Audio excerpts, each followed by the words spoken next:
Alguém aqui já viu uma orquestra, não? Quem já viu uma orquestra no fundão? Mas já presenciaram a ideia da orquestra? Ouviram na televisão? Todos, pelo menos na televisão? Vocês estão a ver ali esse movimento? O que é que basicamente, quando a gente vê isto aqui é uma fotografia, o que é que tem nas cadeiras? Supostamente. Pessoas. O que é que cada pessoa tem? Tudo igual? Não.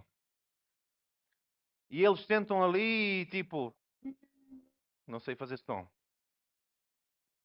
Oh, pum, pum. Estou a entender, não é?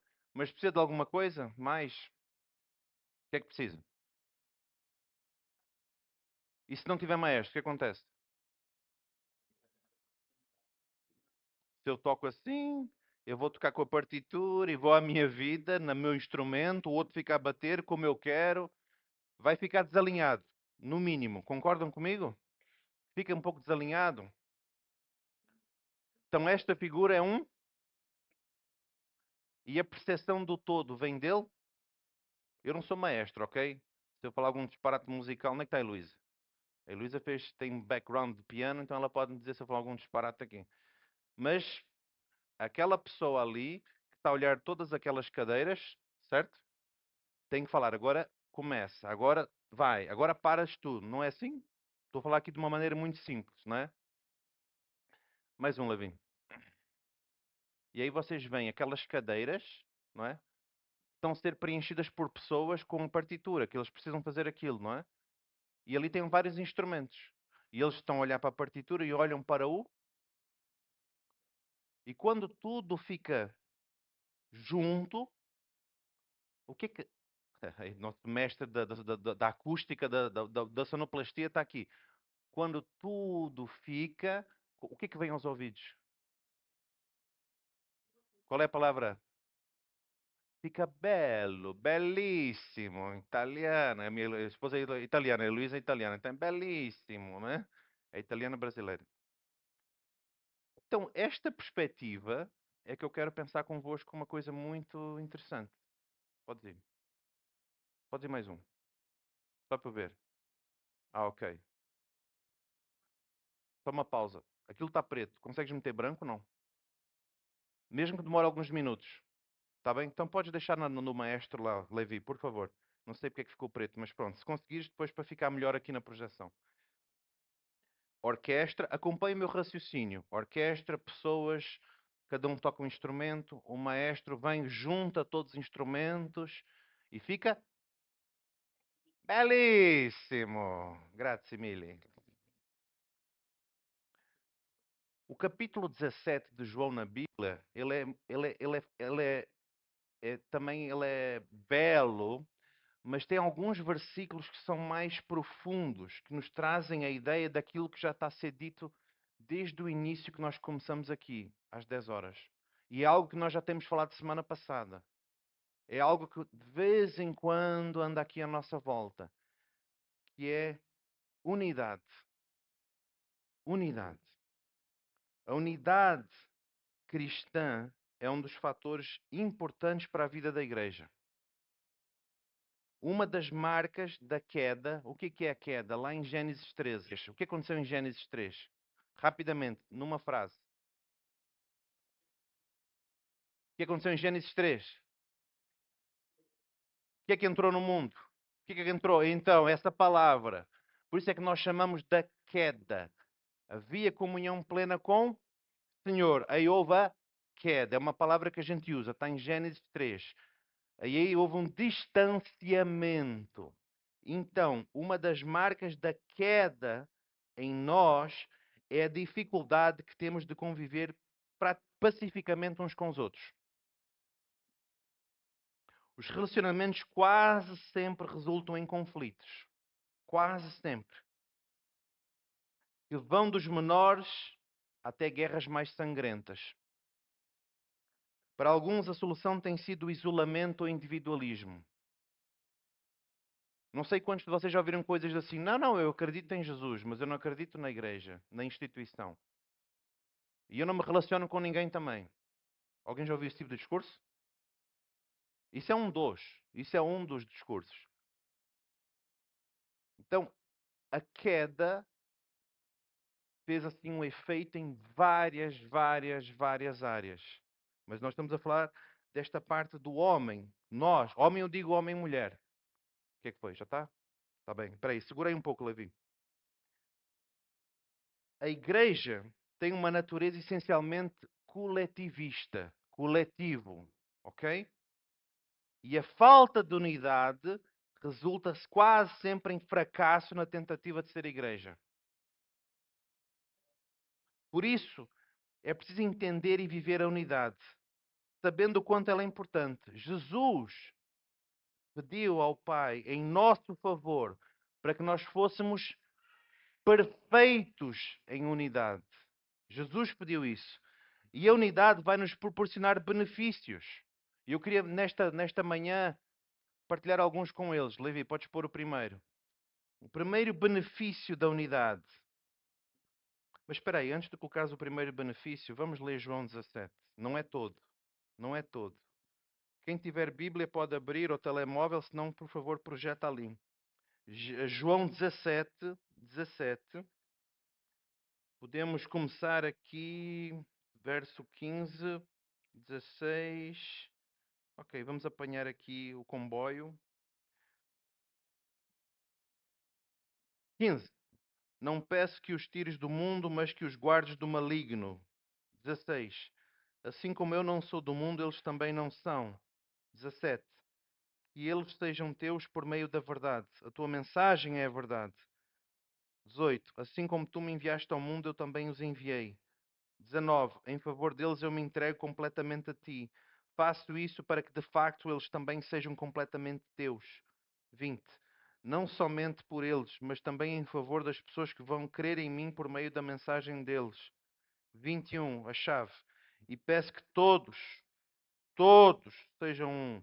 Assim como tu, meu Pai, estás unido comigo e eu estou unido contigo, que todos que crerem também estejam unidos a nós, para que o mundo creia que tu me enviastes. 22. A natureza divina que tu me deste eu reparti com eles, a fim de que possam ser um, assim como tu e eu somos um. 23. 23. Eu estou unido com eles e tu estás unido comigo, para que eles estejam completamente unidos, a fim de que o mundo saiba que tu me enviastes e me amas, e amas os meus seguidores como também me amas. Vamos pensar algumas questões acerca destes versículos. Nós estamos a falar de unidade, entendendo um pouquinho e vivendo a unidade. Ok? O primeiro benefício que nós podemos aprender é que a unidade proporciona edificação espiritual. 1 Tessalonicenses 5,11, Paulo nos manda edificar uns aos outros, construir uns aos outros, fazer o outro ser o que tem que ser, para a glória de Deus. Este poder está na comunhão dos santos, no convívio dos crentes, uns com os outros. A convivência tem o poder de nos aperfeiçoar por meio do compartilhamento, desculpem, de conhecimento e experiência. Edificação espiritual. Quando nós estamos juntos, só um bocadinho. Quando nós estamos juntos, podemos falar de muitas coisas. Da vida, do Benfica, do Sporting, do Porto, do Montenegro, da guerra, da NASA, sonhar profissão, sim ou não? Namoro, relacionamento, casamento, Josué. Ops, fica a dica. Tudo tem seu tempo, não é? Vamos caminhar aí. É.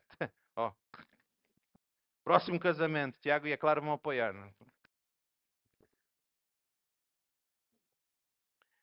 Edificação espiritual, da convivência, edificar uns aos outros.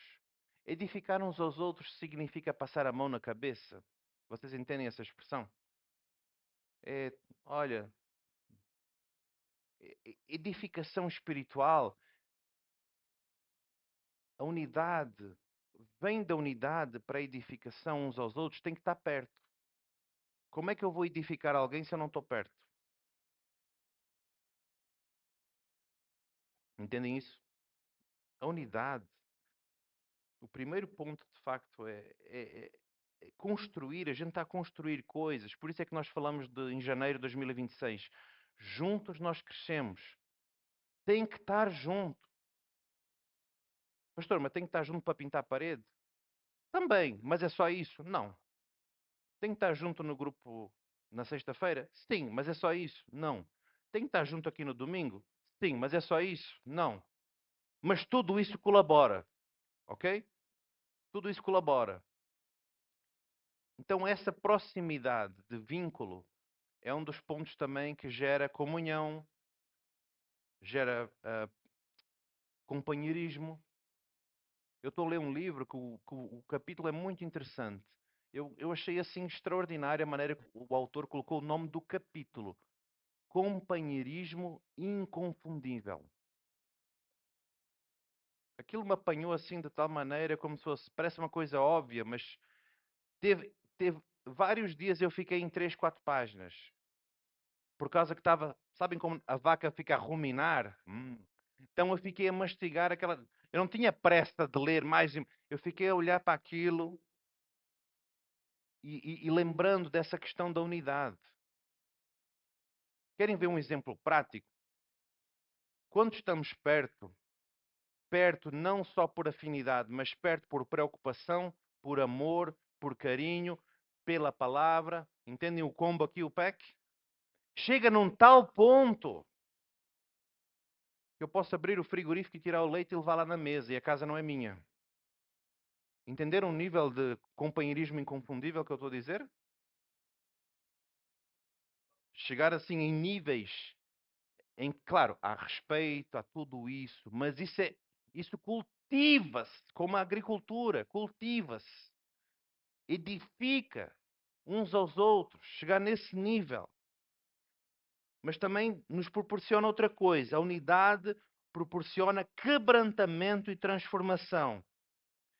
Em 1 Pedro 4,12, o apóstolo Pedro ele nos chama a atenção, exorta-nos a não estranhar o fogo ardente que surge no meio da igreja, que parece algumas vezes comprometer a unidade. O joio e o trigo eles crescem juntos. Já ouviram isso? Pastor, tem que arrancar o joio, tem que arrancar. Então arranca, começa comigo aqui, não é? Porque não há um justo sequer, todos pecaram, estão destituídos na glória de Deus. Mas eu não sou digno de ir para o altar do Senhor, subir no púlpito. Atira a primeira pedra quem não tem pecado, não é? Por isso é que é uma luta contra nós mesmos, uma luta contra a carne. E é por isso que João Batista já bem dizia que a cada dia ele cresça e eu diminua. Ele cresça e eu diminua. Ele cresça e eu diminua. Aqui e aqui. Mais dele, menos de mim. Mais dele, menos de mim. Mas no meio da igreja do Senhor, lá atrás, no primeiro século, e hoje, 2026, está tudo misturado. Não é só misturado do... Quem aqui vem do continente africano? Ah, o Jamir. Quem vem do continente sul-americano? Aí. Quem vem do continente europeu? Não estou a falar a esse nível. Aqui está a falar da unidade, mas não estranhar o fogo ardente que surge no meio da igreja. Por isso é que precisa haver quebrantamento e transformação. Unidade não é meramente ausência de conflitos, e sim o foco fechado no ideal comum de glorificar ao Senhor. Não é sobre o homem. Uma vez eu disse isso algumas vezes, não é? Vocês estão a ver nosso vidro ali fora, não é? Vocês já viram. Ali tinha, em vez daquela cruz, tinha que estar uma fotografia minha bem grande. Eu já vi isso. Pessoas que colocam no Facebook, no Instagram ou na própria a foto do pastor, bispo, apóstolo, seja lá o nome que for. Espera aí, ok. Eu não vou julgar porque não é o meu papel, não é isso. Mas fica um bocadinho estranho, no mínimo. Mas isso é com o Senhor. É como Neemias, eu estou a reconstruir o muro, eu tenho mais que fazer. Entendem? Isso é com o Senhor, não é? Mas infelizmente é glorificação ao Senhor. Na unidade somos confrontados com as nossas imperfeições. Sim ou não? E nossa tendência é sempre ir para a defensiva e negar falhas, o que gera conflitos grandes e complexos. Muitas vezes, tais conflitos não podem comprometer a nossa unidade. Antes, eles são permitidos pelo Senhor para produzirem em nós quebrantamento. Quebrantamento. Por eles nós somos transformados. Provérbios 27:17. Lemos assim: assim como o ferro afia o ferro, o homem afia o seu companheiro. Somos afiados e melhorados na unidade. Não é no isolamento. É na unidade. Ferro afiando ferro. É às vezes dizer isto aqui não está bem na tua vida, hein, Tiago? E às vezes o Tiago dizer para mim, para o Érico, para qualquer pessoa: como é que está? Isto aqui não está bem. Isto aqui está a glorificar a Deus. Quando que a Heloísa falou de Efésios 5, a nossa boca. A Heloísa falou do que o apóstolo Paulo escreveu em Efésios 5, não é? Desculpa, 4. O que é que sai da nossa boca? E estamos a falar um bocadinho na sexta-feira. Lembram-se? Na sexta-feira. O que é a palavra torpe? E a gente chegou numa definição. O pessoal do grupo, como é que foi a nossa definição? Ali, naquele assunto. O que é a palavra torpe da minha boca? É falar com caraças. Quer dizer, ainda falei baixo, não é? Os portugueses que estão cá sabem que o nível vai lá para cima, não é? Bom, o pessoal do Brasil sabe que também o nível vai. Mas o que é? Tem uma palavra torpe. Vai, me ajuda em grupo. O que era uma definiçãozinha? Uma palavra que não vai edificar em nada o outro. Estou a fazer ali um churrasco, estou a conversar da vida, do futebol e tal. Ok, mas vai ficar só nisso? Ou deve ficar só nisso? É uma pergunta para a gente pensar. Estou a jogar o tabuleiro dos games ali, pá, pá, pá. É para ficar só nisso? Ou deve ficar só nisso? Estou a jogar a bola, futsal, temos um jogador de futsal entre nós, Lucas, não é? Joga profissionalmente no fundão. E estou lá no balneário, estou com o pessoal, estou lá, estou no autocarro, conversa da vida, Brasil, família, e vai ficar só nisso ou deve ficar só nisso? Toda e qualquer oportunidade para aqueles que são cristãos, crentes no Cristo, não podemos perder oportunidades. Porque quanto mais eu estou a querer fazer parte disto, da unidade, de me preocupar com o outro, de uma forma verdadeira, eu vou me preocupar com ele também. E às vezes ali a fazer churrasco, a fazer isso, a jogar, a brincar. Como é que está a tua vida, a tua família? Começa a nortear a conversa. Estou a entender? Não sair uma palavra torpe é exatamente coisas que não vão edificar. Estão a entender até agora? Não, não vai edificar. Não vai, então para, stop. E às vezes a gente tem que ter esse jogo de cintura. Com uma pessoa, com duas, com três, com quatro. Epá, não levem a mal, mas isto aqui não está a edificar ninguém. Aí o Espírito Santo de Deus vai começar a agir. E tipo, a carapuça vai vestir. É verdade, isto aqui não está a edificar ninguém.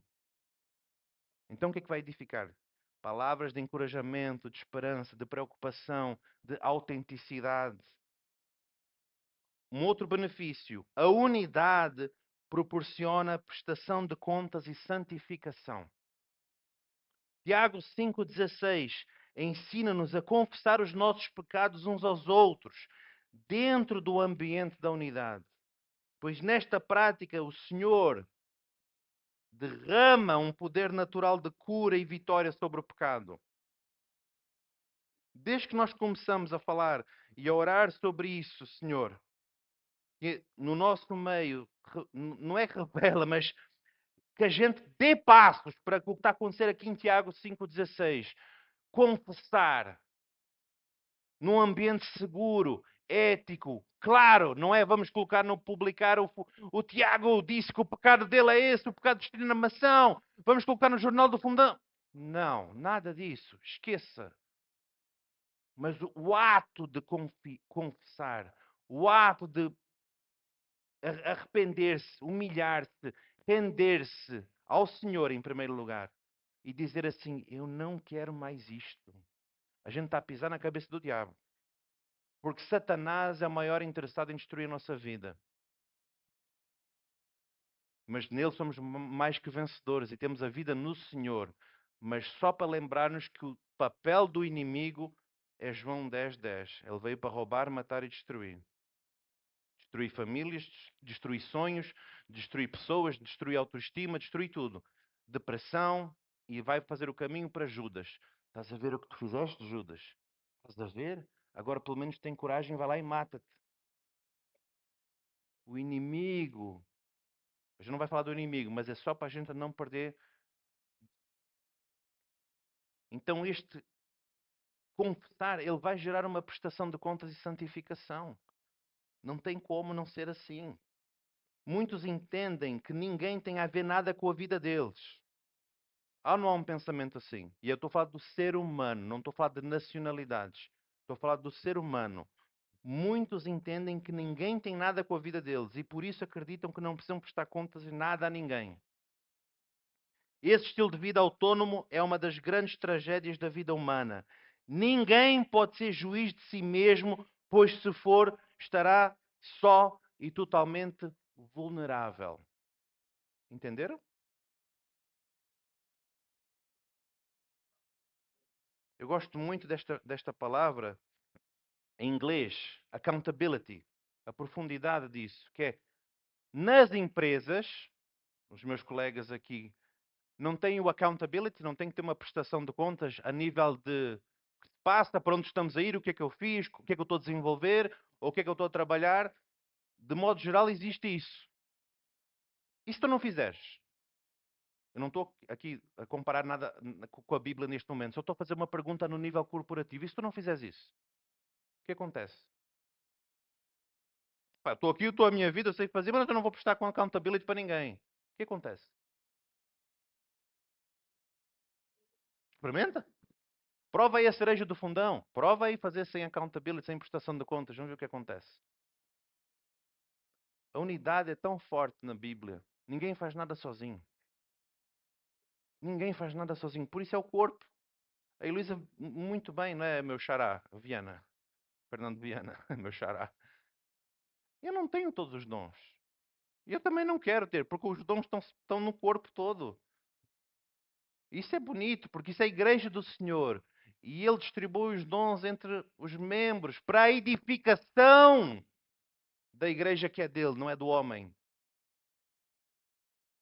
Então, esse estilo de vida autônomo é uma das grandes tragédias da vida humana. Então, esta prestação de contas e santificação, se a gente fizesse assim uma espécie de, ok, eu falei agora um pouquinho na parte corporativa e na parte espiritual. Pastor, hoje eu li a Bíblia. Ai, glória a Deus. Pastor, hoje eu consegui fazer um devocional. É isso?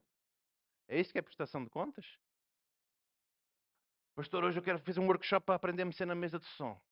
Hoje eu fiquei lá a digitar as letras do pessoal de louvor quarta-feira à noite. É isso é prestação de contas? Ou santificação? É partilha?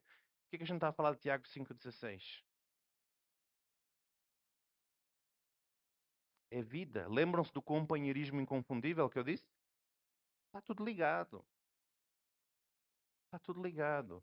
Para a gente viver uma vida também frutífera, uma vida leve, uma vida feliz, ainda que tenha as flutuações da vida, quanto mais perto eu estou do corpo, é diferente de levar e levar as coisas da vida, mas encarar as coisas da vida, passar por cima dos pedregulhos, do que se eu tivesse a fazer totalmente isolado.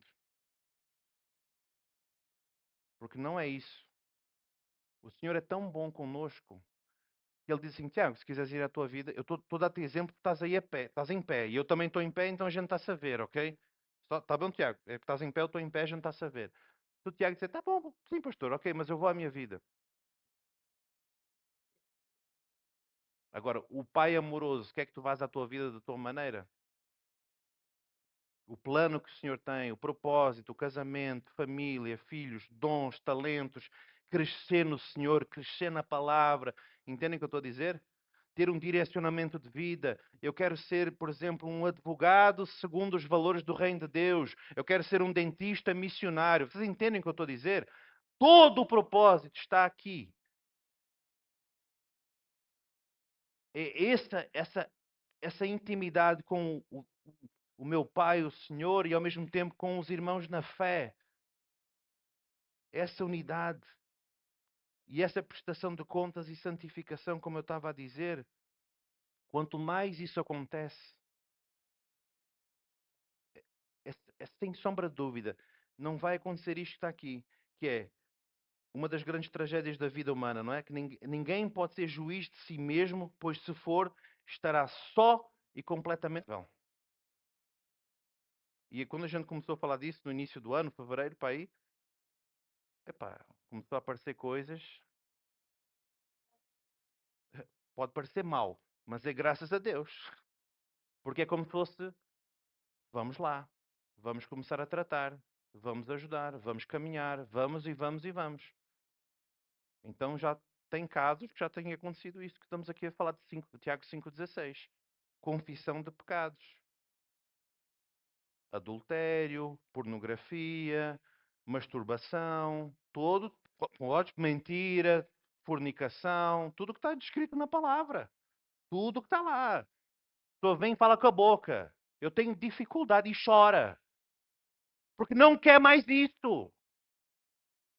Eu estou preso com dinheiro, pastor. Eu não quero estar preso com dinheiro. Entendem? Eu estou preso com essa porcaria dessas tecnologias que eu fico 4 horas no Netflix. Eu fico 3 horas nesta porcaria do Instagram, deste TikTok. Eu quero, não quero mais isso. De vício, vício, vício, vício. Aprisiona. Seja qual natureza for, aprisiona. E aí, por isso é que este movimento olha para trás, reconheço. Olha para o presente, também reconheço. Mas eu olho para cá e para lá. E eu falo, eu não quero mais isso amanhã para mim. Então, vamos a isso. Orar, prestação de conta. Tem gente que toda a semana estamos ali. Toda a semana estamos ali. Mas só para falar disso, como é que foi a tua semana? Qual é o teu espinho da semana? Qual é a tua rosa da semana? Como é que está a tua mãe? E lá a tua esposa e o teu filho, correu tudo bem? E aquilo lá. Vocês estão a entender o que eu estou a dizer? E aquilo lá? Eu vou orar aqui e desaparece. Não vai ajudar? E quando tem casos que precisa de uma ajuda extra, profissionais também, há situações que pode acontecer isso, com certeza. Então isto aqui é um movimento que a gente pisa na cabeça de Satanás. Para que a igreja cresça e avance em todos os sentidos. Não estou a falar só de número de pessoas. Isso é uma consequência natural. Mas nós crescermos. Prestação de contas e santificação. Procura alguém. Não precisa ser só eu. Temos alguns líderes, temos algumas pessoas. Eu quero ter alguém para prestar contas. É uma coisa íntima, ética. Ninguém tem que saber de nada. A não ser que sejam coisas muito sérias que possam afetar o corpo todo.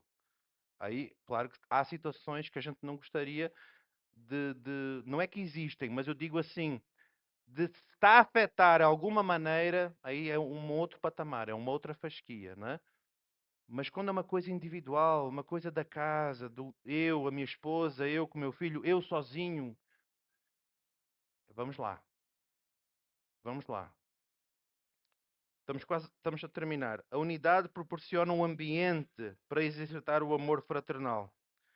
Temos aqui um grande desafio, pois não podemos e não devemos anular as nossas particularidades. Vou repetir. Não podemos e não devemos anular as nossas particularidades.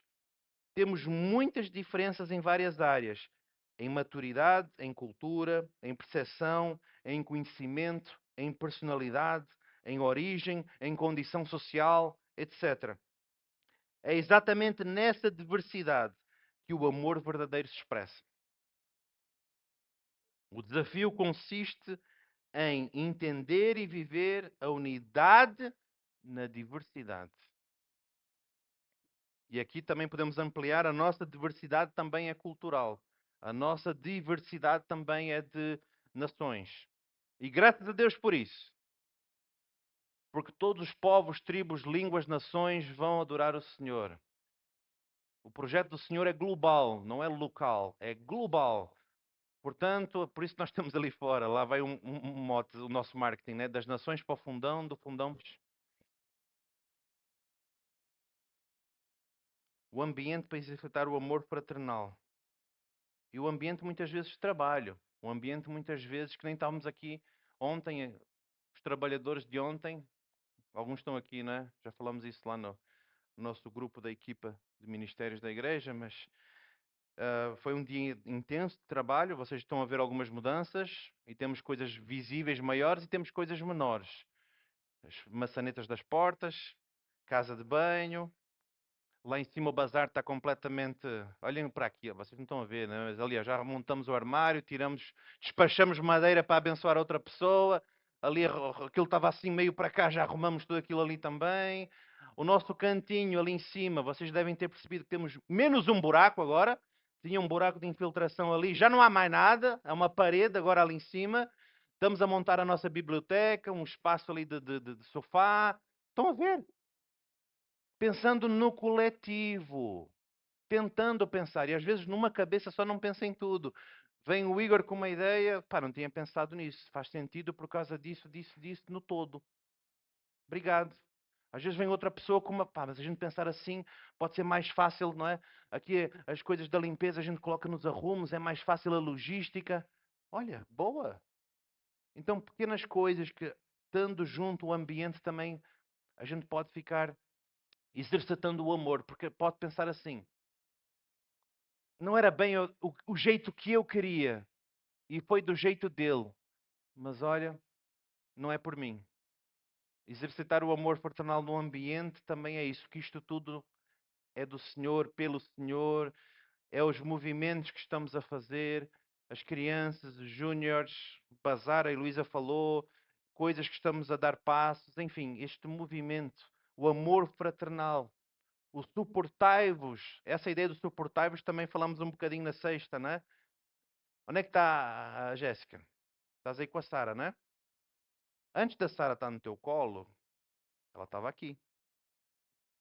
A ideia do texto, suportai-vos em amor uns aos outros, é que tu tens que suportar o bebê que não tem capacidade. Olhem a profundidade do texto bíblico. Suportai-vos em amor nesse exemplo. Não é as minhas manias, os meus jeitos, o que eu acho que é melhor do que o outro. Suportai-vos em amor. A unidade proporciona isso. Quanto mais perto eu estou e fico, menos coisas eu fico a ver e mais eu colaboro. Não sei como é que foi no grupo de vocês na sexta, mas no nosso a gente fez o puzzle. Epá, brincamos ali do puzzle com as crianças, os adultos. Não é? A Luísa fez a dinâmica do puzzle, que estávamos, cada um tinha uma peça, tinha uma mesinha, não é? E vamos lá. Monta, monta, monta, monta, monta, monta, monta, monta. Crianças ajudando, né? Daí, ó, foi rapidamente. A gente mais velho é. Ah, foi a pata. Montaram um puzzle. Todos a colaborar num propósito comum. Quanto mais tempo eu estou com a mão na massa, vocês entendem essa expressão? Entendem? É que não dá para tirar aqui o botão. Mais tempo eu estou com a mão na massa, menos coisa eu vejo. Epá, mas este cabo aqui. O Ansley. Onde é que está o Ansley? Onde é que está o Ansley? Está torto. Não. Para lá. Não a luz. Não, para cá. Cadeira. Mais para cá. Crente que não trabalha, dá trabalho.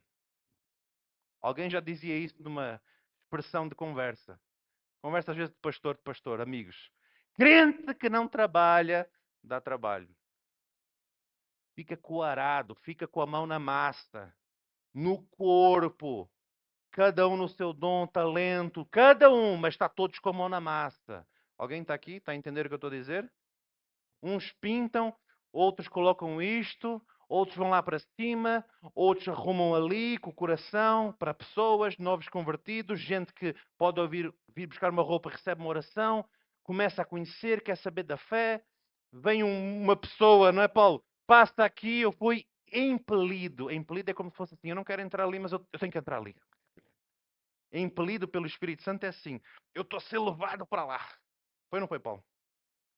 Então Deus faz essas coisas, desses movimentos. E todo é dentro deste corpo. Quanto mais eu estou alinhado, juntos nós estamos a crescer, juntos vamos a isso, exercitando a unidade, tendo humildade, tendo sabedoria, tendo equilíbrio. Ok, eu posso dar uma sugestão e vale o que vale, como dizem em Portugal. Se não for a minha ideia, tudo bem, mas por que não assim, assim, assim? O outro diz, mas por causa disso não conseguimos. Bom, é verdade, eu não tinha percebido isso. Vamos a isso. Estão a entender?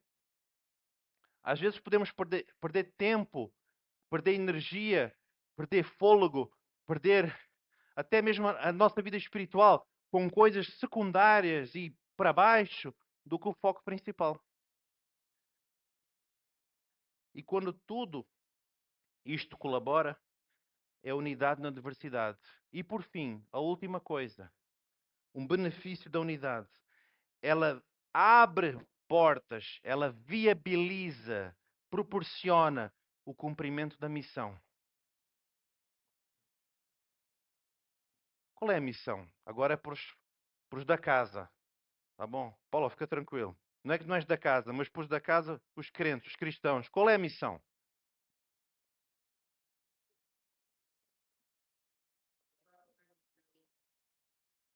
E isso a gente faz o quê? Fazendo cultos mais espetaculares? Cultos com mais de 2 horas de música? Não estou a criticar, só estou a perguntar junto convosco. Se a unidade viabiliza, quer dizer, abre portas para o cumprimento da missão, mas qual é a missão? Qual é a missão? Não estou a ouvir.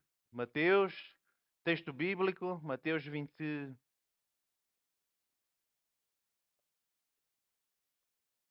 Façam o quê? É façam convertidos? Não.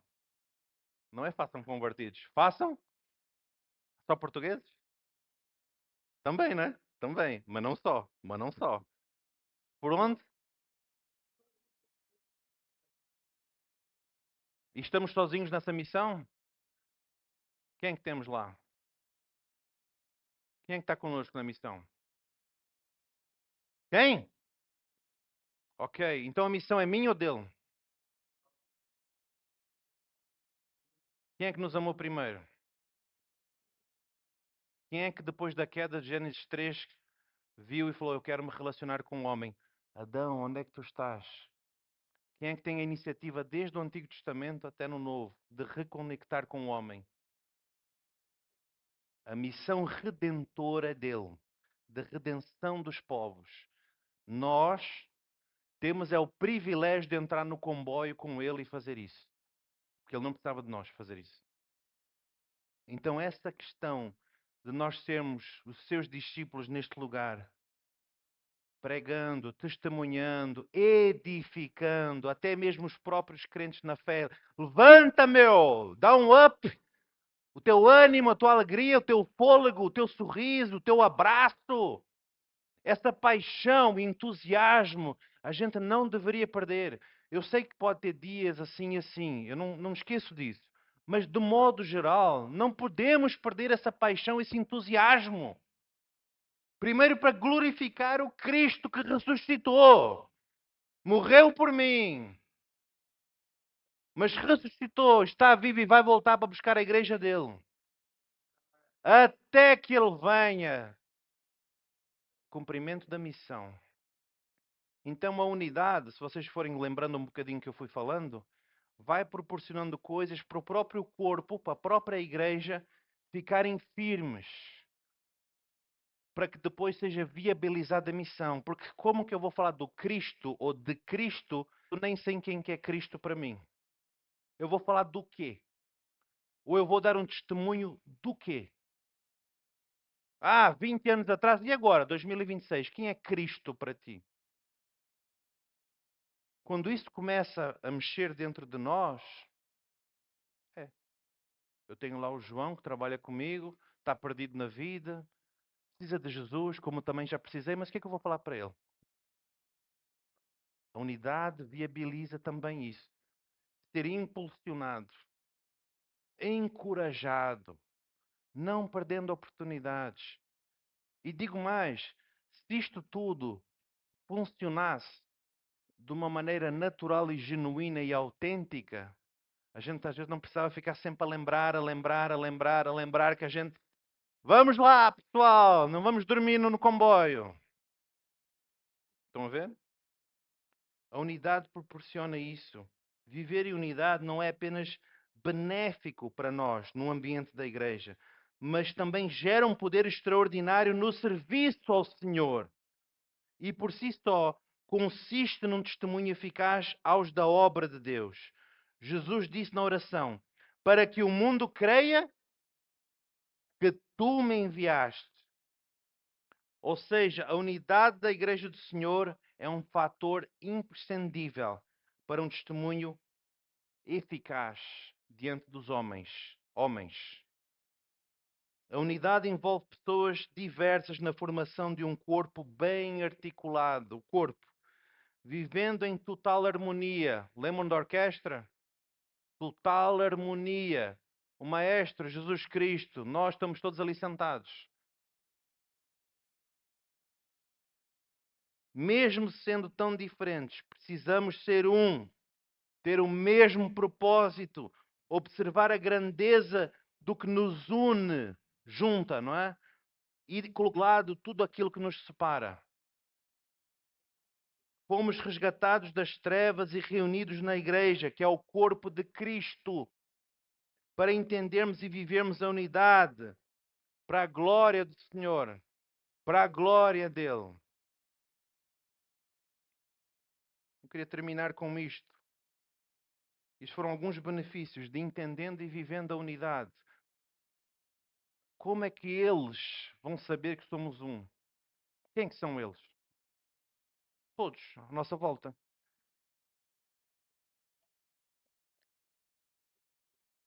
Como é que os pais do Tiago vão saber que nós somos um? Como é que os pais da Maria vão saber que nós somos um? Como é que o vizinho do Igor, em Alcongosta, vai saber que a gente é um? Como? Então, os benefícios da unidade, que foram alguns que eu mencionei, vão-nos dar essa ideia. Não se faz sozinho. Eu e o Pai somos um. Até mesmo quando Jesus enviava os discípulos, ninguém ia sozinho. A unidade é tão presente. Isso foi só um pedacinho. Né? Se a gente fosse falar mais coisas de unidade do Antigo Testamento, do Novo Testamento, situações, há muita coisa. Mas essa palavra, unidade, unidade. Avançamos juntos, não avançamos isolados, porque não se avança. É melhor ir devagar, mas ir junto, do que ir rápido e sozinho. E depois pode acontecer alguns desastres, não é? Então, o convite é para nós ficarmos unidos. Seja a dar os primeiros passos na fé, seja quem já tem alguns passos a mais de vida cristã, vida com Deus, seja qualquer situações, qualquer uma das situações. Mas todos nós podemos entender, vale a pena viver em unidade. Amém ou não amém? Tem gente que fala assim, amém ou não amém? Concordam? Vale a pena viver em unidade. Vamos orar ao Senhor.